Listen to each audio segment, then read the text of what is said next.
Podcast starts now. What's up, everyone? You are listening to StraightioLab, bicoastally, of course, this time.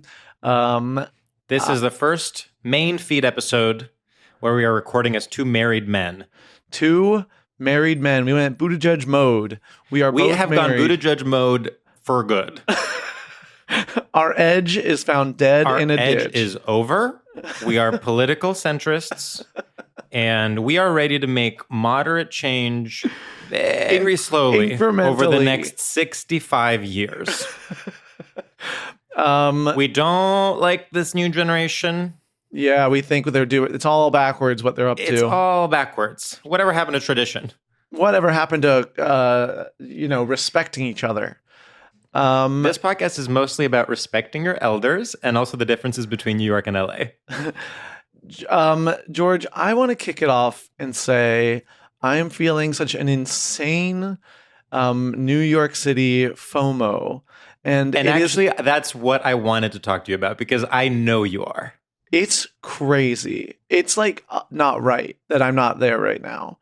I feel like I'm like at war and everyone at home is like moving on. So just for everyone who's listening, because this is going to come out in a couple of weeks, we are recording the day after Zoran's upset victory that I, of course, predicted would not happen on record. And on this very podcast, Patreon, I said, why aren't we coalescing around Brad Lander? Like, we need someone who appeals to the average New Yorker. We are...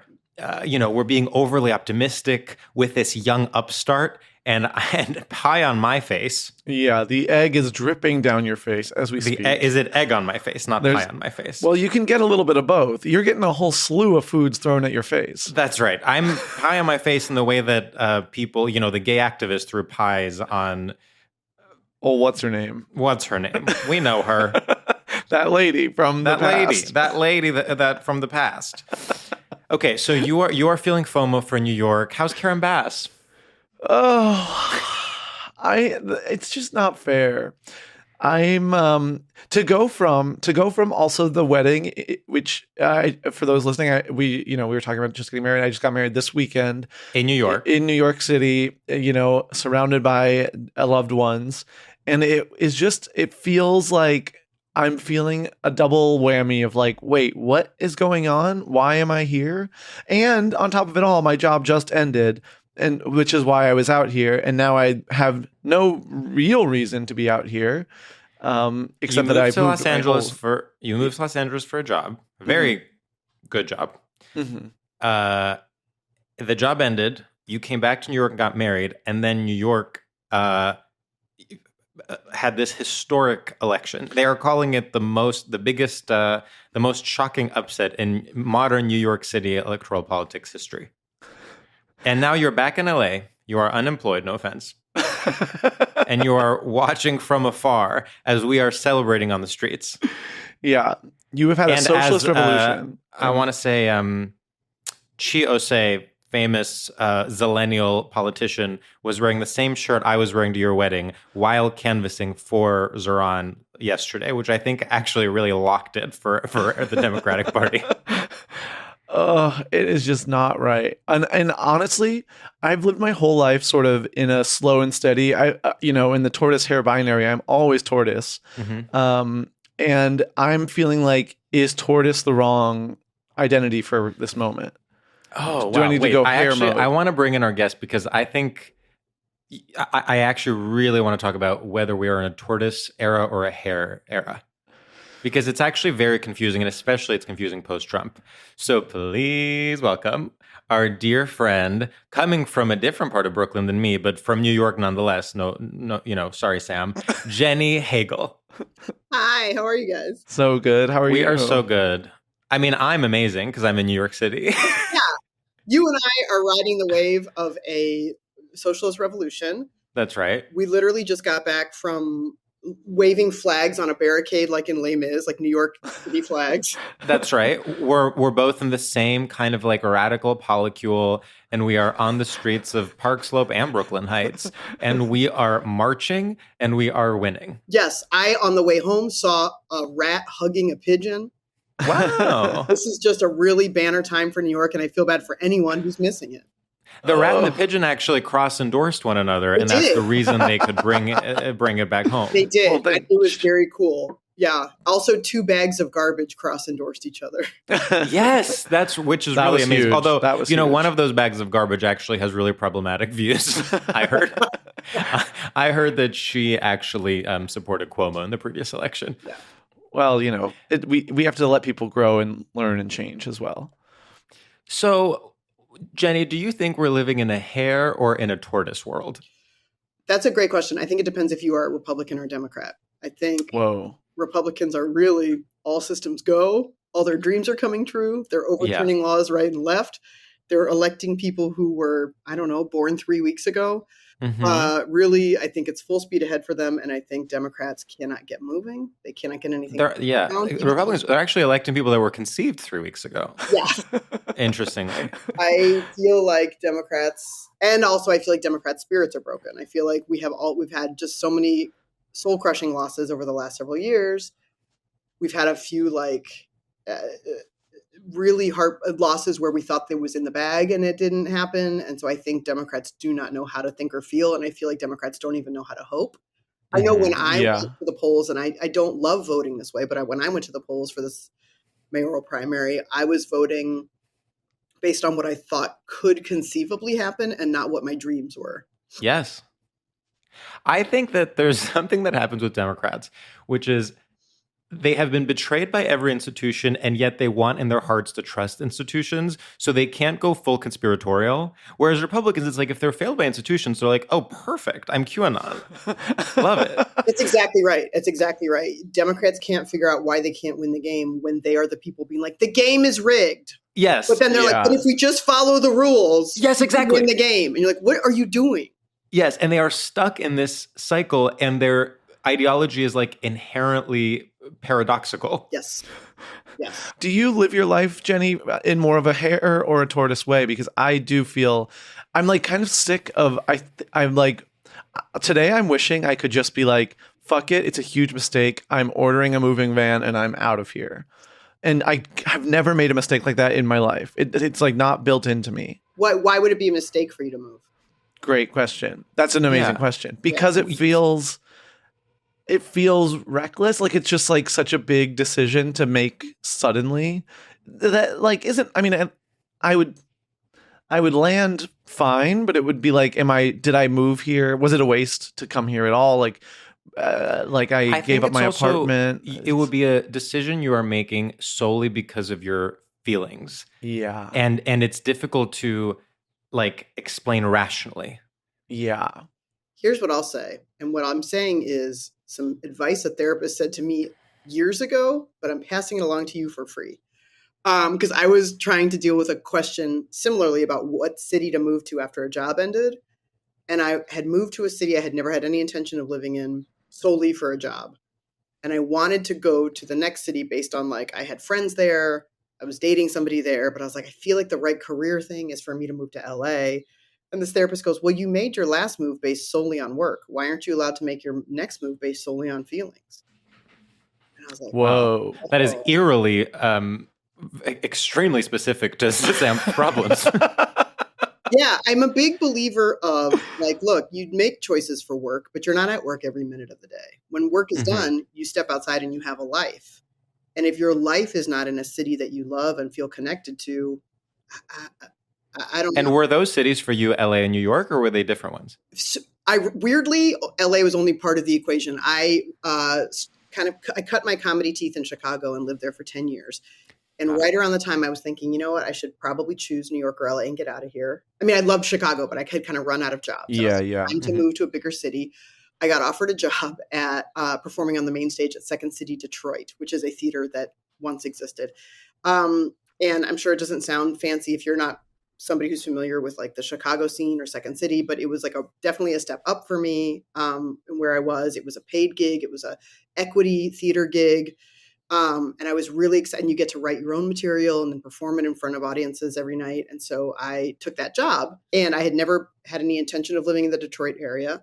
I moved there for a little over a year, made an incredible group of friends, had an incredible creative experience. And then, but after like a year and a few months, I was like, okay, I think it's time We did what we came here to do. Let's kind of get on with the next chapter of our career. And I could either go to New York or LA, or I could go back to Chicago. And everybody I loved was there. I really loved Chicago. It's really my favorite place I've ever lived. And I remember feeling like, but that's not what I'm supposed to do. I'm supposed to go to LA and go after this big brass ring that everybody. Yeah. But then this therapist who, lives somewhere in Michigan and has no sense of the comedy world was just like, that sounds dumb. Like, wait, Totally. There's a place you love that makes you happy and you're going to force yourself to move to the other place like a bad homework assignment? The thing is, psychologically speaking, the best decision is always to move to Chicago. It's like Chicago calls both me and Sam, I think, in ways that we can't even really wrap our minds around. Yes, I moved there sight unseen from Virginia right after I graduated from college. Best place I've ever been. Never knew nothing about it other than they had a team called the Cubs. And they had Sam is a UVA grad. Yeah, wait, where are you from in Virginia? I'm from Fairfax. I went to William and Mary. Oh, wow. That's wild. They're in Virginia. If you are from Virginia, there's two good colleges that are in state. And one is for people who are smart and very nerdy. And the other one is for people who are a little smarter and popular. And Sam went to the popular college, and I went to the one for slightly less smart nerds. I have to say, when I visited William and Mary, because I got into both, of course. Of course. And thank you for clarifying. And so I went to William and Mary, and I was like, it's pretty. It's really pretty. And then I went to visit UVA, and I was like, oh, these people are like cool. I was like, okay, I've got it. That's right. And I visited both and was like intimidated by everybody at UVA. And then I went to William and Mary on the tour, and I was like, oh, this place smells like books. And I did William and Mary early decision. I didn't even you did early decision application. I was like, this is for nerds, and I am home. That is so funny. I'd never been to a party. I was like, yeah, I don't need to be a UVA. I had never been to a party, but I dreamed of it. That was like the first time I really stood up to my dad, to be honest, because he is like grew up in Virginia, so he like, especially in the 70s, like William and Mary had like a much better reputation, and he was like, you have to go to William and Mary. And I was like, Dad, I'm not going to William and Mary. I'm going to UVA. And he's like, you just want to go to parties. And I was like, I'm so much better than that, but I also want to go to parties. Like, of all the things I thought we were going to talk about today, this would have been bottom of my list. No, me too. I love it. It actually is very straight culture. Because the funny thing is it's like any like micro community, right? Where like, within Virginia, this is a big deal. And then the second I left the state of Virginia, no one has ever heard of my college. No one could give a shit less. No one is impressed. Not even like it's whatever the opposite of impressed is. They're always like, is that the school from Facts of Life? Nobody even thinks it sounds like a real school. It is a mystery. William and Mary has always been a mystery to me. I'm always like, wait, is it really religious? Right. People think it's religious. People think it's an all-girls school. People think it's private. It's just a regular. It could just be called Virginia State University, or it's just a strange name for a school, I think is what it comes down to. You're like, why is it not called something normal? Yes. But I will say, to bring it to the topic of this podcast, which is recklessly calling things either gay or straight for no reason.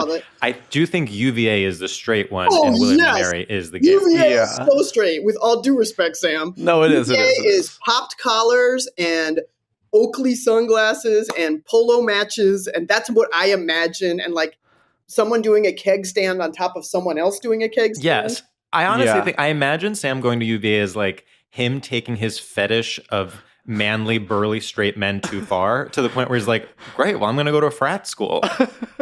Yes. And I mean, and obviously everybody there is smart, as Sam keeps pointing out. But it is definitely, if one of them has to be straight, one of them has to be gay, William and Mary is gay for sure. No, were you out in college? No, and not even to myself. I didn't. Also, I was a theater major and didn't know anybody out. We all thought we were straight. Wow. Yeah. I mean, it was also, I'm going to take a wild guess and say older than you guys. So it was the late 90s.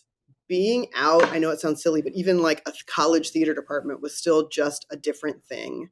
And I do think there was like that thing of like, depending on where you grew up, not even understanding that was a possible thing. Like I was like, I think I was so, what did the kids say? Compet. I think I just like, the options presented to me just had never been that. It just didn't cross my mind. Which is so funny because the minute it finally did in my late 20s, I was like, oh, got it. Like I didn't even Yeah. have like the struggle internally of like, oh, am I gay? Am I? The second it occurred to me, I was like, oh God, of course. And I'm so gay. Like, it's so funny that like it didn't occur to me because like you know how like Kinsey's like there's a spectrum and everybody's somewhere on the spectrum. I'm like the 0 or like the 10. Like I'm just like not even a little bit straight. Like I have no interest in men sexually, even like not like just none. And I'm not repulsed by them. I'm just like the same way you wouldn't be like sexually interested in like a stapler. Totally. Yeah. It just didn't cross my mind. It just really didn't. I think it just didn't cross my mind. Anyway, so that's a long answer to your question, but no, I was not out in college. That's interesting. I mean, it's funny how when it clicks, it clicks. I feel like when I was getting bullied for being gay in high school and I was not out and I didn't think I was gay. And then they started bullying me. And that's when I was like, well, I'm not gay. And I was like, well, I guess I am looking at gay porn. Like, it's like, it's like, wait, like gay as a concept is different. Like I was like, well, I'm not gay. Like I'm like, I'm not culturally gay. I'm not culturally gay. Right, I just want to fuck You're men. like, well, if we're gonna split hairs, there is all the gay porn. Yeah, I think like there was such a narrow idea. I mean, obviously there's a narrow idea of all kinds of queer people in the media, but like at that time there was just the most narrow idea of what a lesbian was. Yeah. I almost never saw them on TV at all referenced. And Totally. then if you did, it's like I had this incredibly narrow, incredibly like hyper masculine presenting idea. And like I looked in college basically exactly like I look right now, right? Like I'm wearing what you could maybe generously consider a blouse. I would say you're running that boardroom like it's the Navy. Right. Yeah, absolutely. I'm not like super femme presenting, but I'm not like super masculine presenting. And so I think I also was like, I would every once in a while cross my mind and then I'd look in the mirror and be like, well, I'm not wearing a leather jacket where the sleeves have been torn off. Right. So I guess I'm not a lesbian. Like You're like, wait a minute, I have long hair. Yeah. Or I'd be like wearing a shirt from the Loft and I'd be like, well, I can't be gay just by virtue of having been inside the Loft. I can't be gay. So I think I'm just like, it would kind of float through my mind every once in a while, but then I just immediately would dismiss it, not even in a homophobic way, but just like in a doing the math. Yeah. Mm-hmm. Well, it's actually, did you watch the second season of The Rehearsal? No. Well, he has this thing. He's kind of well, I don't know if I want to spoil it. Please. Okay. Well, this is a spoiler. He basically is flying a plane, and he thinks he might have autism, and you're not allowed to fly a commercial plane if you have autism. So then he just doesn't get the results to his like autism test because he's like, well, how could I be autistic? I'm already flying the plane. And that's sort of like how you are like, well, how can I be a lesbian? I'm in the Loft. Yeah, I was like, I'm the most fun person in my sorority. How could I be a lesbian? I'm the most fun person in the Loft. So anyway, but yeah, I just no. And then it is funny, like you said, like when it clicks, and you're like, oh yeah, this is silly. This is why I'm always high-fiving my boyfriends. Yeah. Go ahead, George. I remember watching Will and Grace and being like, that Jack character is so offensive. Like, that is not what, like, they're perpetuating a stereotype. And of course, now I'm like, that's me. Yeah, and like me AF. Now I'm like, Will is offensive. Literally, I'm like, Will is an assimilationist. Why is he a lawyer? You're like, Will is the character written by the straight writers. Literally, yeah. Yeah, that's the thing is like I'll go on and on about how narrow the lanes are, and then meanwhile I have season tickets to the WNBA. I know. There is something really amazing about just embracing everything you were told was like an offensive stereotype when you were younger. Yeah, it is a very funny place to live, right? Where in some ways you feel constrained by them, and then some ways, like I think once I realized I was gay, I felt like I could relax into some of the parts that I had unknowingly been kind of suppressing. Like totally. These tiny details about how I dressed, all of a sudden I was like, oh, that's why I didn't buy that shirt. I think some part of my brain was like, that's too gay. Yeah. And I think it's like, it is a very funny place to live where you both reject stereotypes and then also embrace them and feel kind of comforted by them. It's funny. I think that like internal struggle of not wanting to succumb to a stereotype is the thing that straight men have been experiencing for the very first time over the last 10 years. Really like this is when people talk about how like there's a crisis in masculinity because men felt marginalized during Me Too. It's like, okay, so what you're saying is that for the first time there existed such a thing as like negative stereotypes about straight men. And then straight men were like, no, I'm not a misogynist. Like, no, I don't talk over women in meetings. Like, how it's like, right, part of anyone's existence is grappling with negative stereotypes about whatever community you're a part of. That's right. Wow. I think That's interesting. Right. And now I have so much empathy. Yeah, yes, for straight of course. Finally they get their day in the sun. It's funny. I also have to be careful because I feel like, first of all, I'm sure just like as comedians, we all do this, right? Where you talk in kind of broad strokes and make jokes about Of course. stereotypes. And then I think as a queer person, as a woman, like I feel comfortable being like, well, men and, straight people and blah, blah, blah. And then like, so I have a son who's 11 and I'm like, I got to watch my fucking mouth because I can't be like fucking men. You know what I mean? I know. Like, I have to, like, at some point, and I don't know how he identifies, how he will end up identifying in his life. So I also don't want to be shit. Like, it's like I'm honest with him about what I think are stereotypes that exist in the world, but I have to be careful about how much I like jokingly shit talk. We run into this a lot with the fact that our entire MO is like jokingly saying things are gay or straight. Mm-hmm. And sometimes we go all the way back around to just being like sexist because we'll just be like, beer is for men, wine is for women. Yes, just because we're trying to make some larger point about gender. And it's like, whoa. That's not. How like everybody who wears pink is gay. Yeah, exactly. Yeah. Wait, what have we done? Is this progress? You can really get stuck in here in a bad way. Yeah. You really, it is a little bit of like a twisty slide, right? Yeah. Not to take a hard left turn, but I think let's get our first segment out of the way because I want to really delve into some topics. Okay. Yeah, I can tell this is going to be an intellectually I'm strong episode. My PhD from William and Mary is about to be put to use. I mean, I can't believe I first wanted to, before we get into the first segment, I'm like, why did I jump at that so hard? I really have like done a good job of tamping down sort of my caring of like local my localness. I think it's funny. I think but it's so hard how imprinted on you the things that you are told when you were younger are important. Those are so for example, like I had the William and Mary thing, like you have to get into a good school and this is the one you have to, and it's like nobody cares. And then I spent 10 years in Chicago coming up in the comedy scene, and Second City was the holy grail, and it was so important to me to work there. And I'm glad that I did and had a wonderful time. But you better believe the second I set foot outside of Chicago, no one gave a fuck. Like I showed up in New York and it was like I had never done comedy. I had no street cred. No one, and I was talking to a friend of mine from Chicago and I remember telling her, it's like I showed up here with a bunch of Confederate money.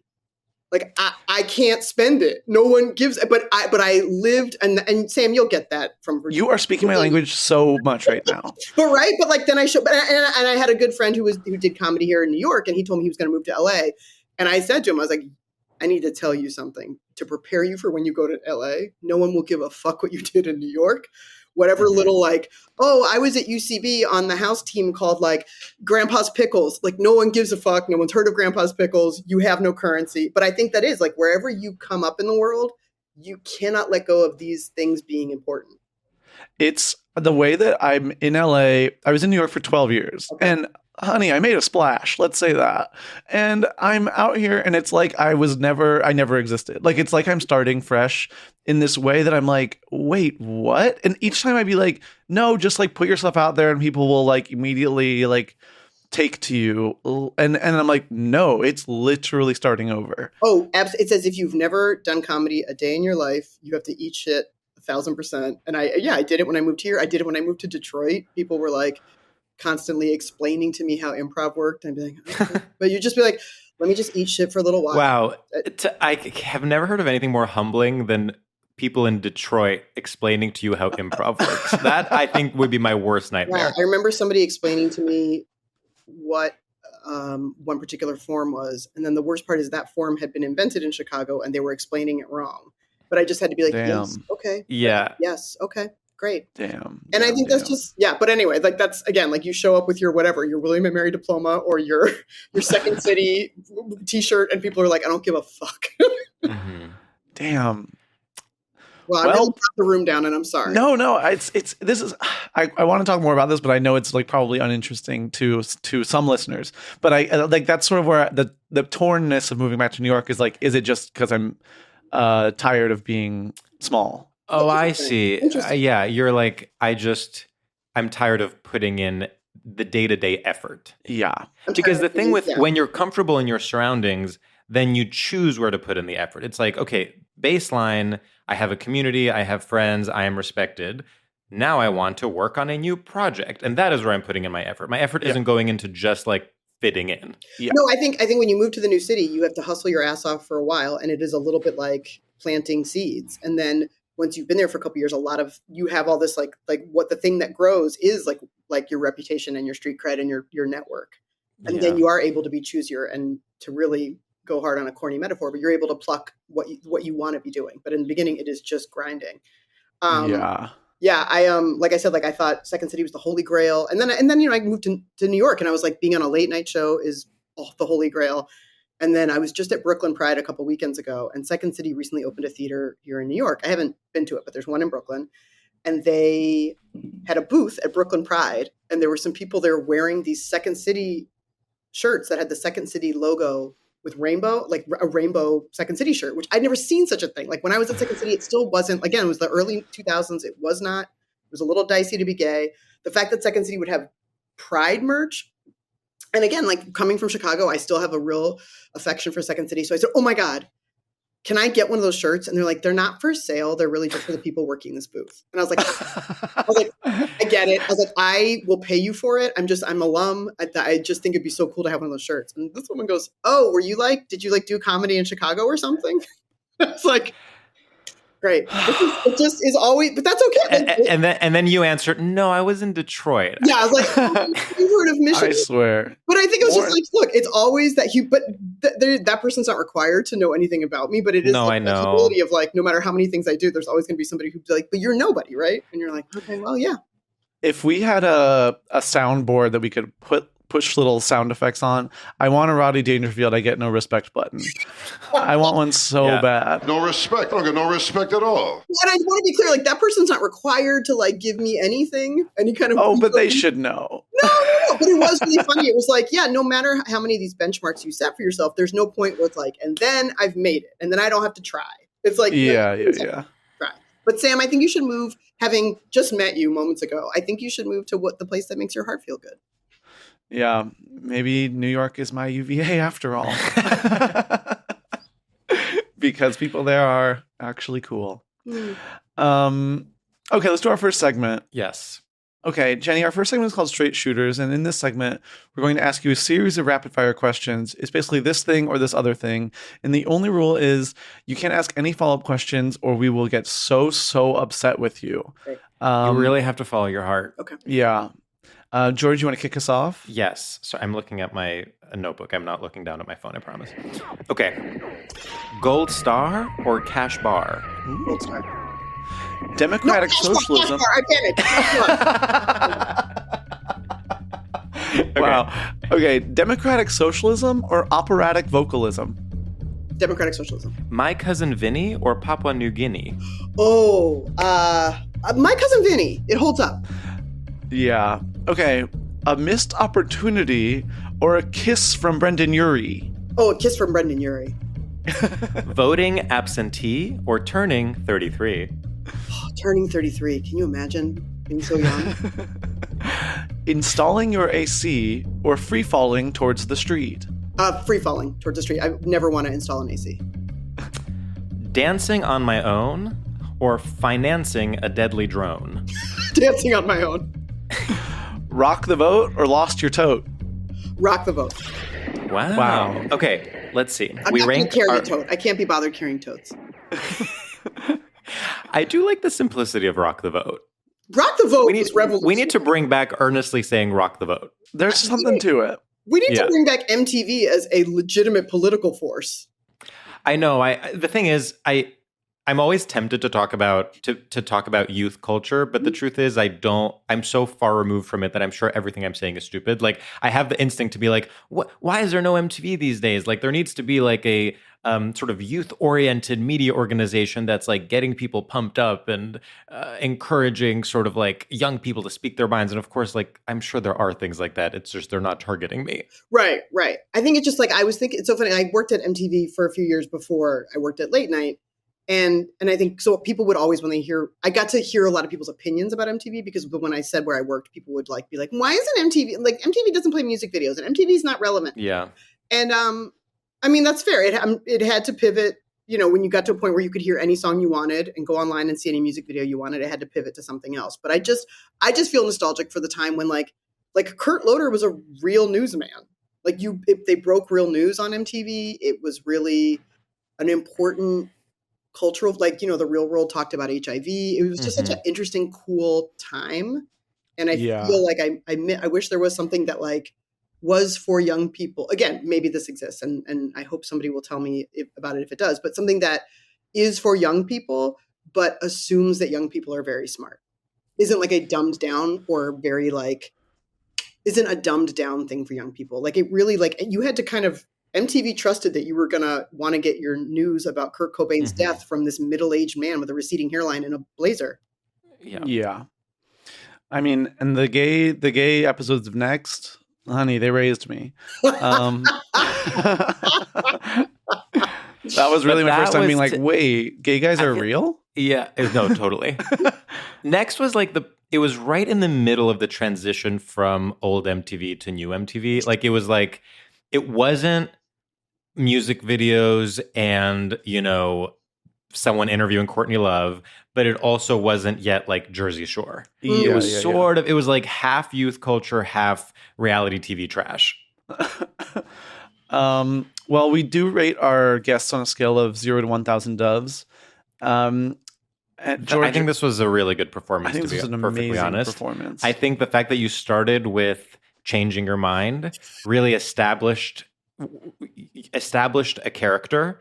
Like, I think there was something about like the confidence of saying one thing, but then the greater confidence of changing your mind that actually really kind of pointed to the power of speaking your voice and rocking the vote.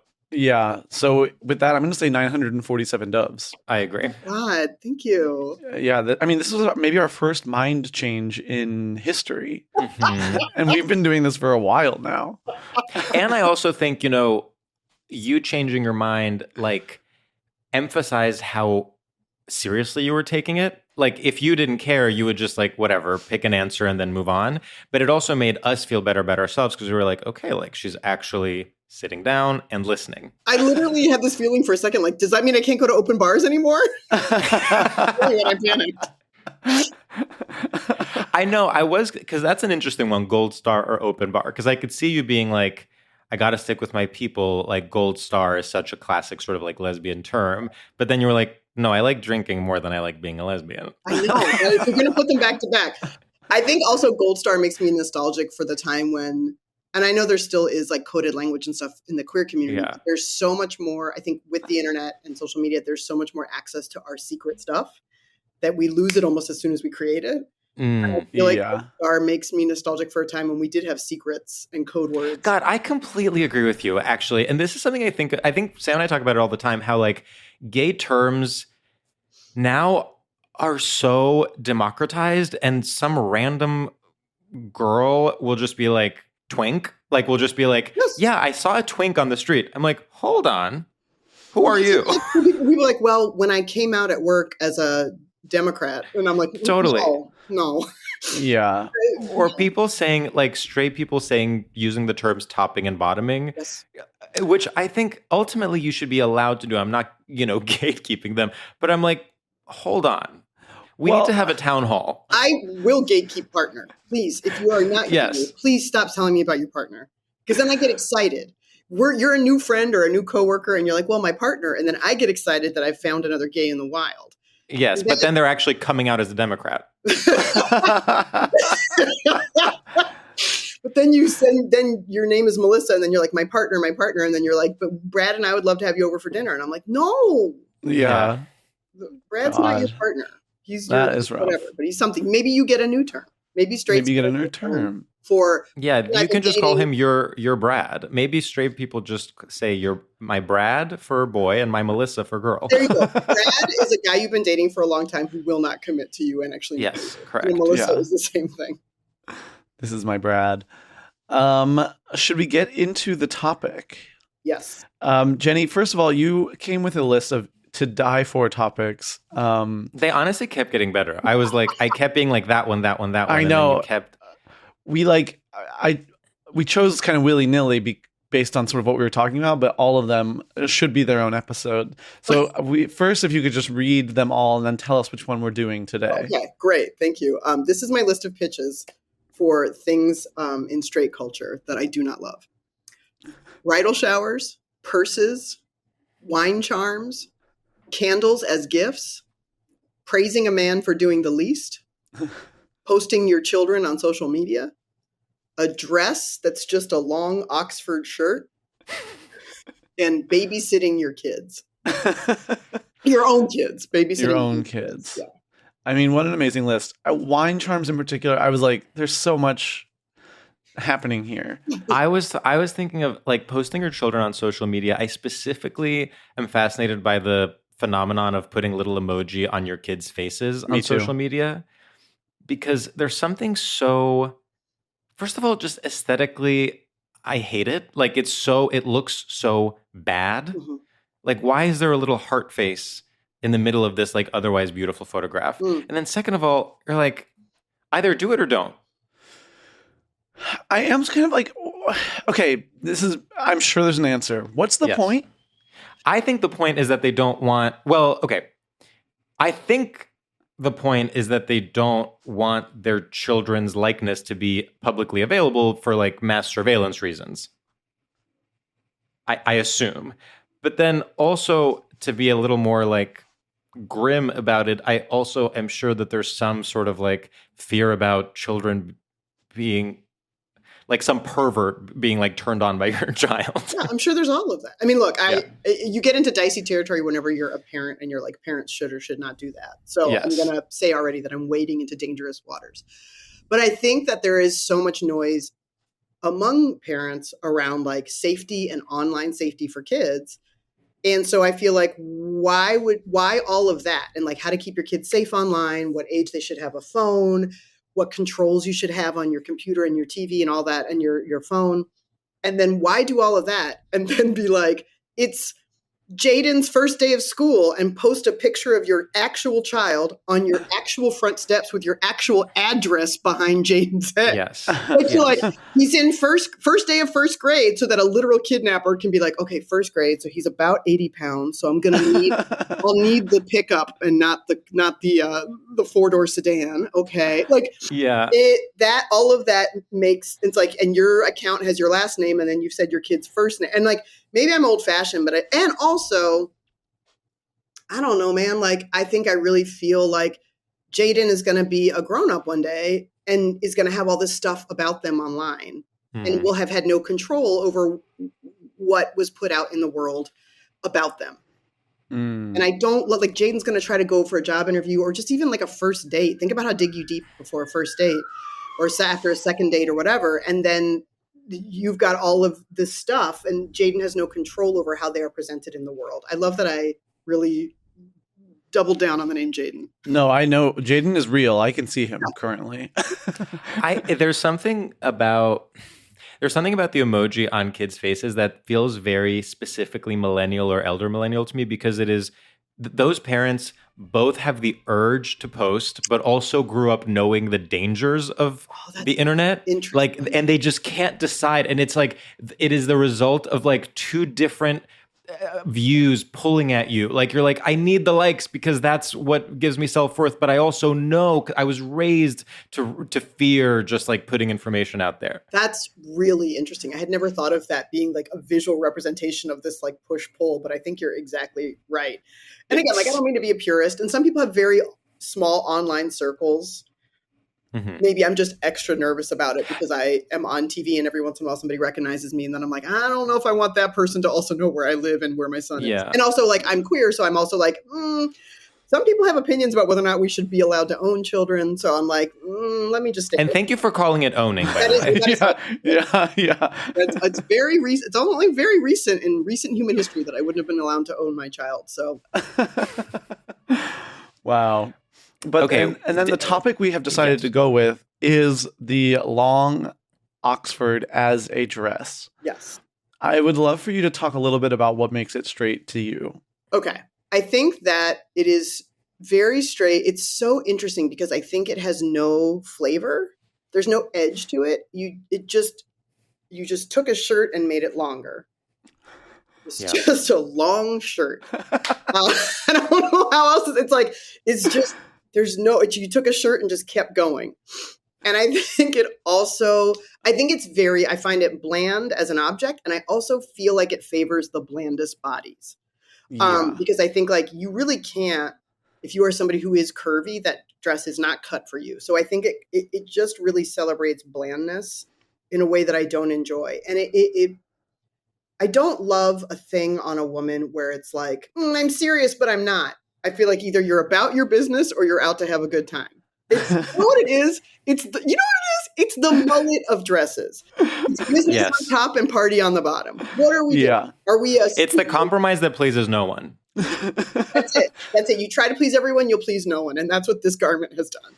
I think it's a funny piece. I feel like it takes the boyfriend shirt, the idea of like, this is my boyfriend's shirt and I just woke up and this is all I can wear, and makes it like, and now I can wear it out. Like the boyfriend is implied even when you're wearing the shirt dress. It's like, I'm wearing this because I have a boyfriend. That's such a good point, because I think it's a very iconic image too in movies of like the woman spends the night for the first time and then the next morning you see her in the man's Oxford shirt.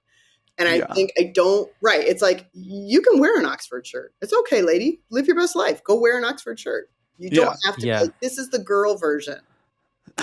It really encapsulates as an object all the anxieties of like a progressive straight woman. Like, it's like, she is so confused about whether she wants to go full business casual or be like fun and flirty. She is alluding to the idea of a boyfriend, but while maintaining her own like female empowerment.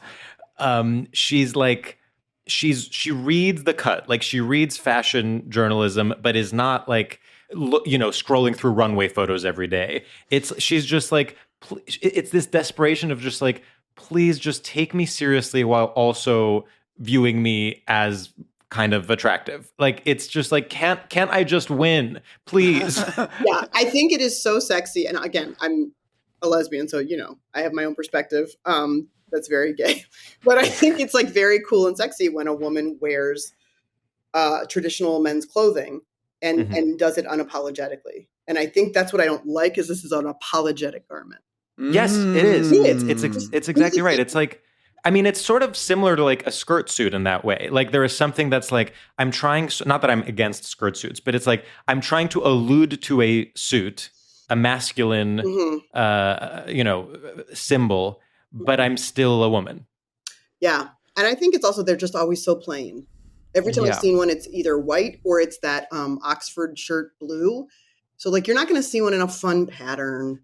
It's not, there's just not a lot of fun to be had there. And maybe that's a metaphor for being a straight woman. I think it's all constraint, not a lot of fun. And there's no whimsy. Because here's my suggestion. Wear that shirt dress, get this, with a tie. That's fun. Ooh. Put a little tie on. Get like an exaggerated. It's kind of Fred Flintstone coated. Yes, like or yes, very Fred Flintstone coated. Or get like an exaggerated 80s Wall Street tie and have it be like draggy in that way. Sure, and like Doc Marten boots or something. Yeah. Right, but yeah, I think it's always like with like the blandest sandal and like a bland hobo bag, and here's the thing. I sound like I'm being really judgmental. It's more, I want more for straight women. I want them to enjoy their clothes more. And I think there's the least enjoyment is being had in this garment. Wow. Nothing fun is happening. You put on a long Oxford shirt dress, nothing fun is happening in your day. Totally. No, you're going to like a picnic park birthday for like a really tertiary friend that you sort of don't even like. That you like went to college with, and now you happen to both have kids that are the same age, so you reconnected and you had one awkward coffee date, and her husband is honestly like kind of creepy, but you sort of like put up with it, and you get there and all the kids are being annoying, and suddenly you're getting a text from your mom because your dad's condition is getting worse, and you have to get home because the service is bad in the middle of Central Park. And also you can't even use Google Maps to get from the street to where the pin has dropped in Central Park because it gets all like confused. Your phone gets all confused. And suddenly it's 4 p.m. And guess what? It's the hottest day of the year and you don't even want to be there. And you thought that the fabric would be breathable, but actually at Oxford, fabric is not made for the summer. It's not. No. Or you're wearing it in like the bleachers at a Little League game, but like your kid's on a travel team and it's like the 7th game of the weekend. Wow. Wow. These images. This garment is not made for fun. And I want. No, it's not. I think there is such a reverence in queer women's clothing right now. There's like a really lovely lesbian style moment happening. I think there was even like a New York Times article that was about how like lesbians are at the forefront of fashion, which truly goes against all stereotypes. And I just feel like I want that for straight women. I want that same kind of irreverence and fun and disregard for rules of like what you're supposed to wear to this or that event. And that's my dream for them. Yeah. And we were talking a little bit about this before we were recording, but the reverence for lesbian fashion and the rise of Birkenstocks in straight culture. I'm curious to hear your thoughts on it. Well, I mean, I think it's so funny, right? I think like, I don't want to begrudge anybody wearing anything. That being said, this being a safe space of just the three of us and then your millions of listeners, I feel like Birkenstocks especially, I have such a like little like, what do you call it? A bee in your bonnet? Sure. Thorn in your side, a hook in your craw are these expressions in English. But I think that it bugs me so much because it was like Birkenstocks were such a lesbian punchline for so long. And then all of a sudden straight people woke up out of nowhere one day and were like, we like them, they're cool. And I was like, wait a second, what? Yeah. So that drives me a little bonkers. If they liked them on their own, fine. But I was like, but after at least 2 decades of making fun of us for wearing them, all right. I think that I think Birkenstocks, wide-legged pants, I think lesbians were very early to that trend. I mean, obviously, like, guess what? Shirts buttoned up all the way. Mm-hmm. Like, that's a classic, like, your cousin, like, your lesbian cousin at the wedding is going to go ahead and wear a shirt buttoned all the way. Also, beanies any time of year. Beanies. That has truly been stolen from my people. Also, I live in Brooklyn, so I also am getting like, I'm probably at the epicenter of the bleed over from lesbian culture. Yeah, but really, like, there's so much of like the thin, ironic vintage T-shirt, and the like, there's a lot of like, it's just there's a lot of coveralls happening among straight women right now in Brooklyn, and it does feel like, it's just it's such a funny intersection, right? To be like made fun of for fashion, but then also to see it co-opted. I even feel like gay guys are ripping lesbian fashion. Completely. Like currently, the workwear trend, like the long jean shorts with like a white tank top is I'm so even classic seeing lesbian. bandanas. I'm seeing bandanas out there in a way that feels very Lilith Fair. Oh, like, interesting. Even bandanas both on one's head and also around one's neck. Also, I think we've been saying ties are kind of coming back. Like, ties are back. There was a moment when ties were so tragically uncool, and it was even cool to just like, even at a super formal event, go with like an unbuttoned shirt. And I'm seeing ties more and more now. People are buying vintage ties. I think Bluntstones at this point are like on their way out anyway, but the first people I ever saw wearing Bluntstones were queer women. And then that became like the official uniform of Brooklyn moms and dads everywhere. Yes. Anytime you have an intersection of comfort and utility, lesbians are there. Well, those are our cornerstones.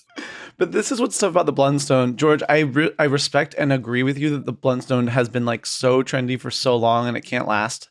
But it's like such a practical shoe, and New York is in need of a practical shoe.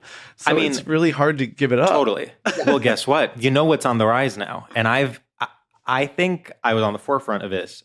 Oh. Merrells are hugely on the rise. Oh my God. I'm talking mainstream. Oh my God. Which is so funny because that's like such a Christopher Columbus moment where it's like lesbians had Merrells. That's what I'm saying. In the late 90s. Like, I'm like, that's again? We're doing that again? No, Merrells is literally like a joke that would be on Will and Grace Will and Grace, famously a very lesbiophobic show.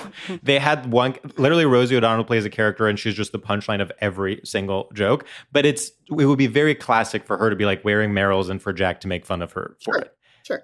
There was a store, I lived in a lesbian neighborhood in Chicago, and there was a store, it was a shoe store, and it wasn't officially a lesbian shoe store, but it was like in the heart of Chicago's lesbian neighborhood. And when I tell you, they only sold 3 things: Merrill's, Clark's, and Dansko's.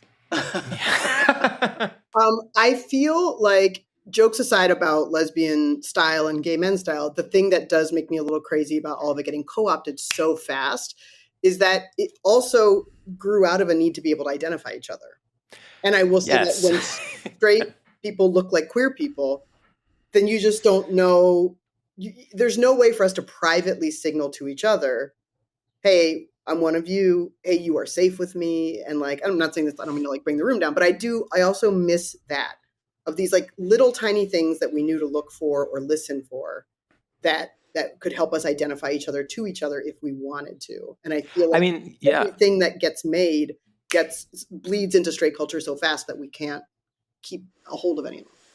I mean, that is the nature of something being co-opted, means that it is decontextualized. And so then literally the context is removed. Mm-hmm. Like the entire point of a specific trend or a specific visual signifier is that it exists within like a lexicon that a certain in-group knows. Mm-hmm. And once you take that out and it's just like, oh, sure, I can combine a brooch with Birkenstocks with a straw hat. Mm-hmm.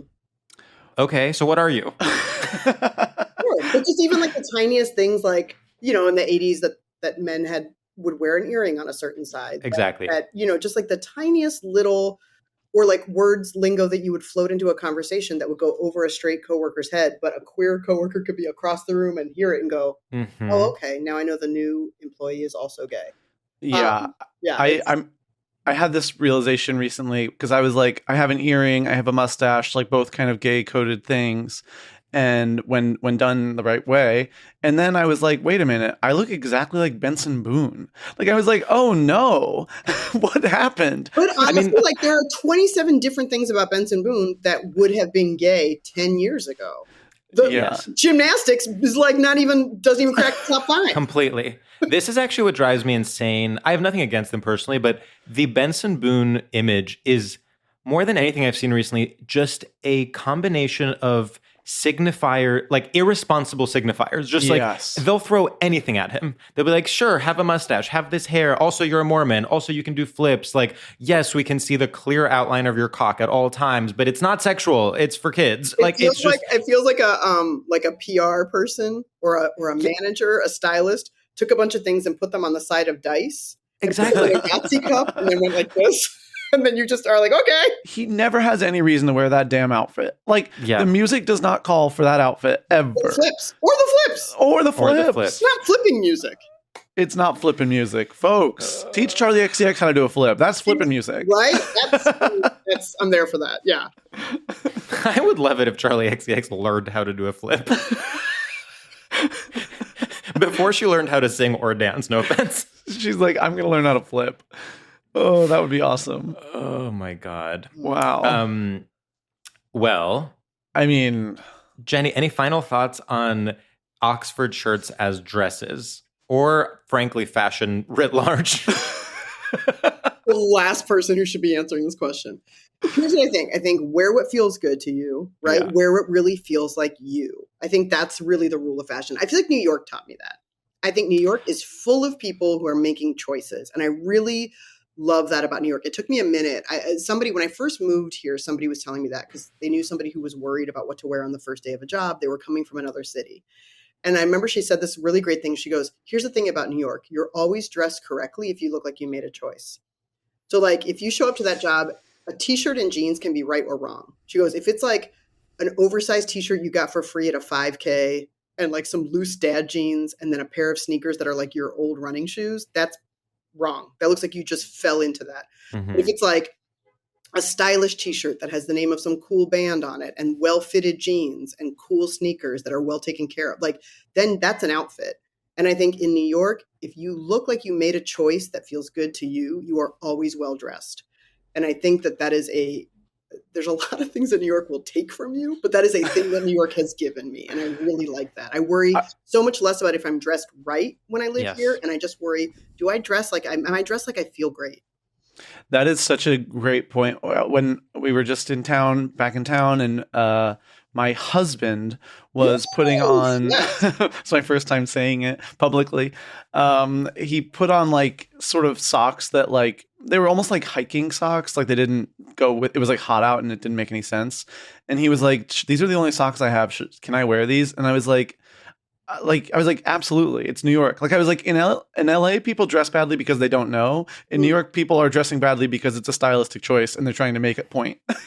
Yeah. And I was like, this is great. No one looks at you.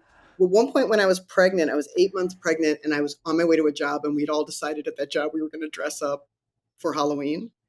And I bought an outfit that was supposed to be for like a young, sexy woman that was a bee, like a bumblebee. And so I bought this thing. It was like spandex, white and black striped. And it was supposed to be like a sexy dress, but I was 8 months pregnant. So it basically was like a spandex shirt. And then I wore like black leggings and like antennae and wings. And then I got on the subway. And I remember being like, well, this is going to be awkward on the subway, but it'll be fine when I get to work. No one even looked at me on the subway. And I love that about New York. People were just like, yeah, man, this is her day to dress like a bee. And first of all, they probably didn't even notice me. But if they did, they were like, yeah, that lady's doing her bee outfit.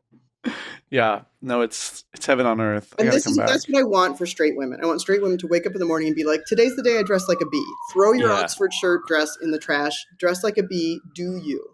Yeah. Never has this been more apparent than when Sam and I were in Chicago and I found out that there's a like Ralph Lauren restaurant in Chicago that is, affiliated with like Polo Bar in New York. So I've been to Polo Bar in New York once. It's like someone I knew had to call in a favor because it's impossible to get a recommendation, to get a reservation.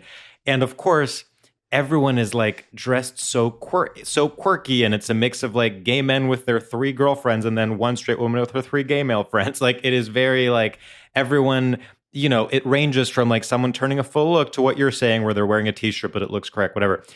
In Chicago, it was the exact same restaurant, like the same food, same decor, but everyone was just dressed Midwestern. Yes.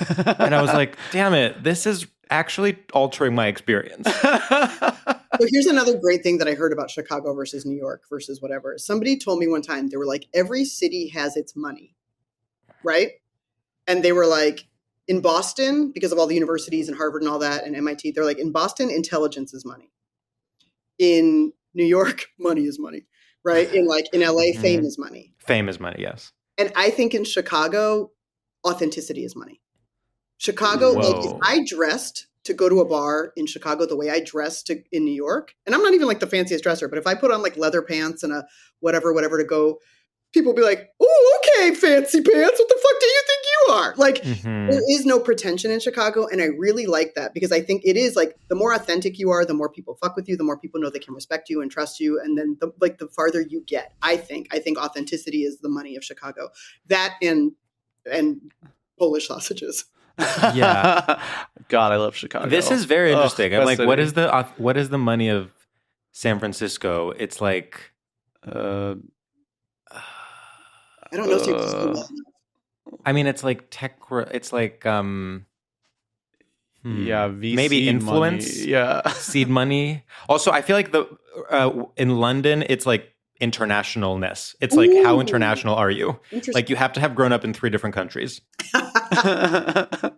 Right. I'm sure. Like, I would love to know, what is the money of Maine? I know, right? But lobsters, I don't know. I do think it's lobsters. It's lobsters. But I think that's my thing about fashion is I think you wake up, you make a choice, a strong choice about who you are and what feels good to you, and you are set. Here's to it. And ladies, if you're listening, if you're gonna wear that shirt dress, do something, make a different bold choice. It doesn't have to be a tie. Wear a fedora, You know what? Wear leg warmers with it. Like, make some crazy choice. My mom, which I've always liked this choice, she wears it as like a cover up to go to the beach. And I think that's a fun move. I'm into that. Very fun. Okay. So now we should do our final segment. Okay. Which is Shoutouts. We pay homage to the grand straight tradition of the radio shoutout and shout out anything that we are enjoying, people, places, things, ideas. And we think of them on the spot. Yeah, they're always it has to be, authentic, not to be so Chicago.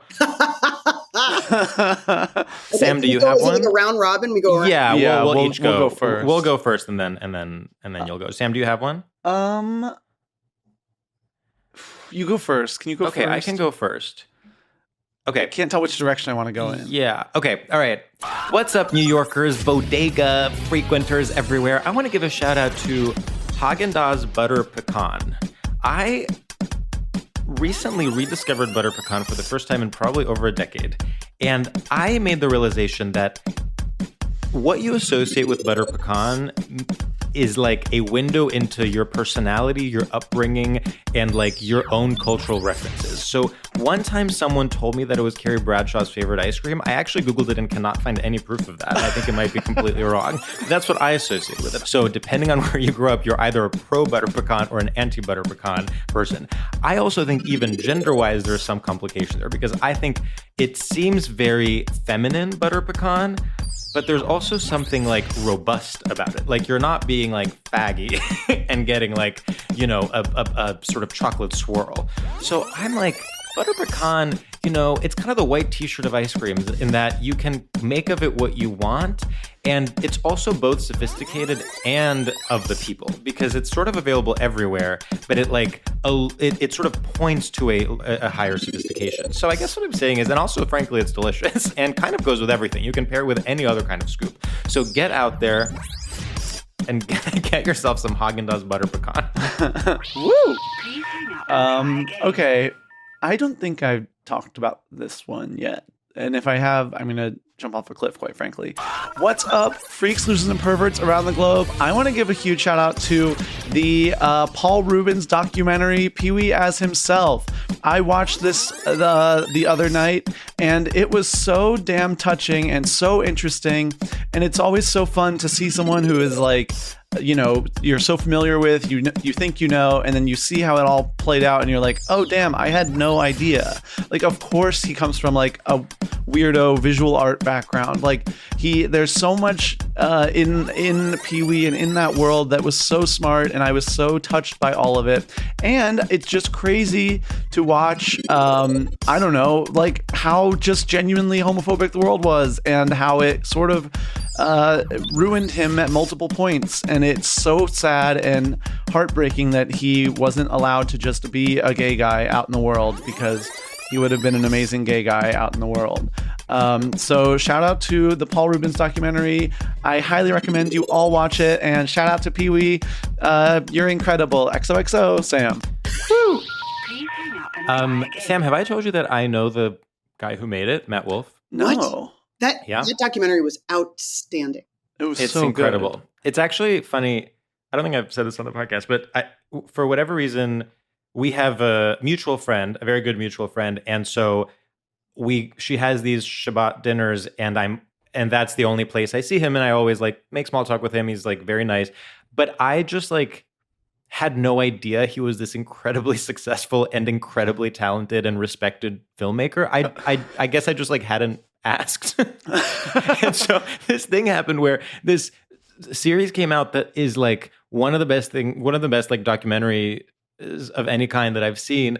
And I realized that this person that I've been making like, you know, sort of like conventional small talk with now for 3 years, I could have the entire time been like asking him about what it was like to be the last person to talk to Paul Rubens. I mean, that is so wild. That is wild.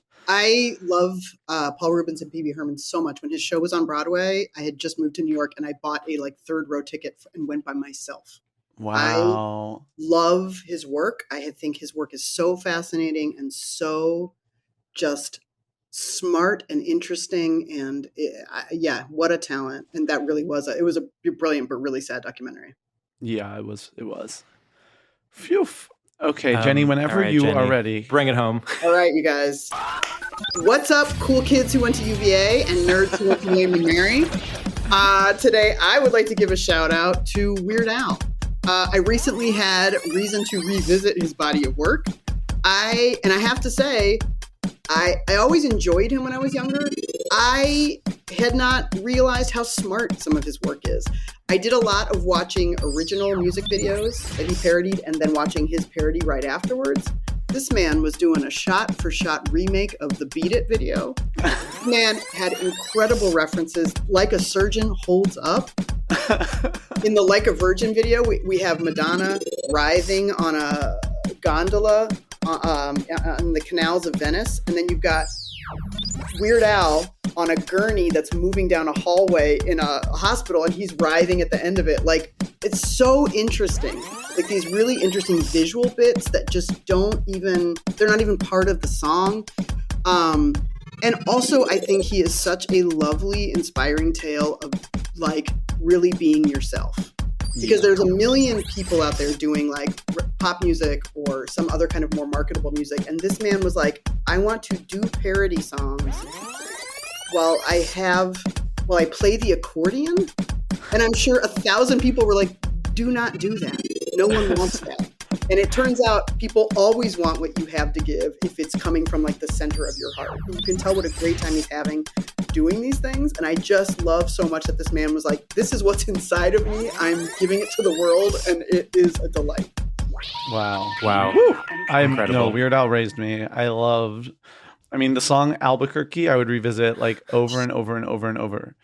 I also just love the commitment to comedy, to just being like, this is wordplay. Like, I am the point of what I'm doing is to get people to laugh. Yeah. I'm not like trying to make some grand political statement. Like, it's almost like going back to the basics and like going to art school and doing figure drawing. That's a great way to put it. It's like, this is just fun. Why are you doing this? Because it's funny. There is a shot in the Beat It video, a thing I also had not seen in like decades, but where right before the song hasn't even started yet, and the gang members are all kind of assembling, and one guy's sitting at a bar, and he sees that the gang members are assembling, so he gets up, and he's sitting next to this woman, and he kind of grabs her by the back of the hair, pulls her hair back, kisses her, and then walks out. And then in the Eat It video, a guy dressed just like him is sitting at a bar, sitting next to this woman. And then it immediately, of course, turns to like a bad dummy, grabs the back of this mannequin's head, it pops off, he kisses it, and then tosses the head to the bartender and walks out. And like, that is a 2-second bit. It's not even part of the song. You do not have to do that. And I laugh so hard, like you said, at the commitment. Nothing's funnier to me than a lot of commitment to a tiny thing.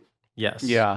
They had meetings about the mannequin and how to get it to pop off fast. Like, the amount of commitment for something that was happening before the song even started for no reason other than it's silly.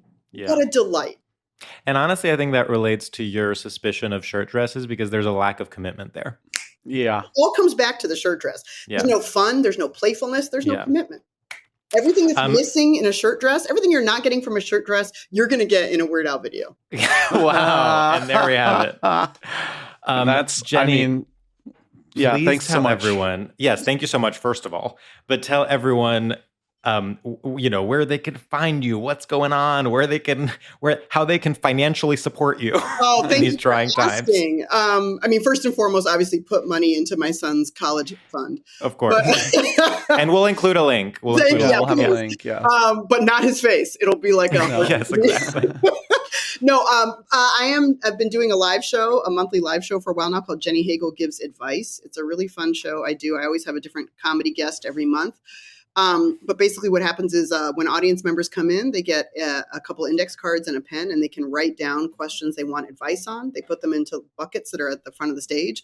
And then me and a guest pull the questions out at random and give them advice.